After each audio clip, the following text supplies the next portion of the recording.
For most of us, this is an inconvenience. Sitting at a rail crossing, waiting for a seemingly endless line of tank cars to pass. We don't even think anything about them. Tuscola's Marjorie Harmon lives right across from the railroad tracks running through town.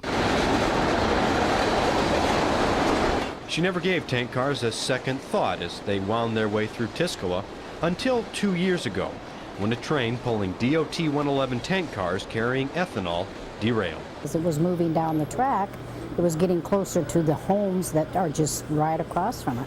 You could look east and see the fire and hear the roar from the tank car burning. Wilbur Giltner says someone banged on his door around 2 that morning, warning him about what happened.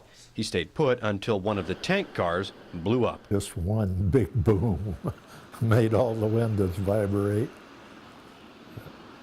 But, and it got your attention. The fire lasted nearly 10 hours. 10 tank cars derailed that night. 9 leaked their ethanol, causing the fire. 3 of them exploded. All were DOT 111s. Thought that plate glass window was going to blow out. The National Transportation Safety Board investigated. It said a broken rail caused the accident. Making it worse were the DOT 111's performances. 7 of the 9 cars suffered punctures and tears to their tanks, damage consistent with other accidents over the years. In fact, back in 1991, the NTSB released a study of DOT 111s, concluding these tank cars had thinner outer shells and were more prone to puncture damage than other tank cars, a finding it repeated in 5 other accidents before Tuscola.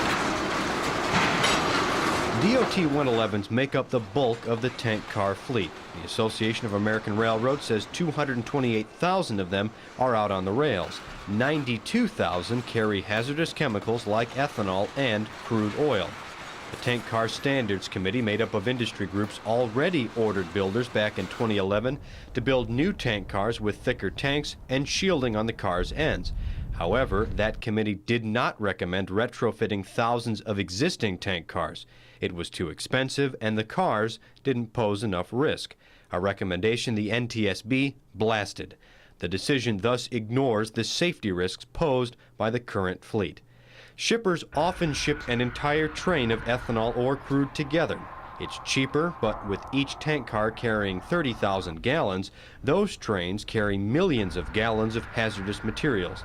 Now the railroads are pushing for a phase-out program. It's going to be very difficult, though, if all of a sudden you have to change over the existing fleet without causing bottlenecks in the distribution, not just of ethanol, but oil, gasoline, chemicals. Growth Energy represents the ethanol producers. CEO Tom Bias says the demand for tank cars to carry ethanol and crude oil has outpaced the supply of new ones being built. If tank cars are forced out of service, less product can be shipped. We're very reliant on rail transportation to move ethanol around to all reaches of the country. Big River Resources operates 5 ethanol plants, including one at West Burlington and Galva. It leases 600 tank cars to ship its ethanol. It's waited 2 years to try and get 50 more. Bias says that situation plagues the ethanol producers. It's the reason why Growth Energy has asked the government to study the issue further and not rush into new standards applying to all tank cars.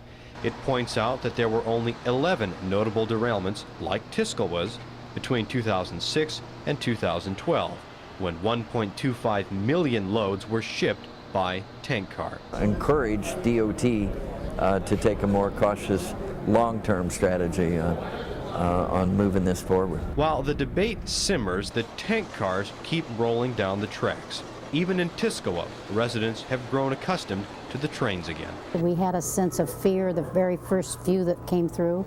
If they were noisy or you heard the louder clacking and stuff, naturally you kind of froze up thinking, oh no, is this going to happen again? Harmon says trains go through every day and nothing else has happened. Whether or not the tank cars passing through should be updated is a question many don't have an answer for. I don't know. I would have to think about that quite a little bit. They're just used to the sight of them rolling along. In Tuscola, Mark Stevens, KWQC, TV6 News.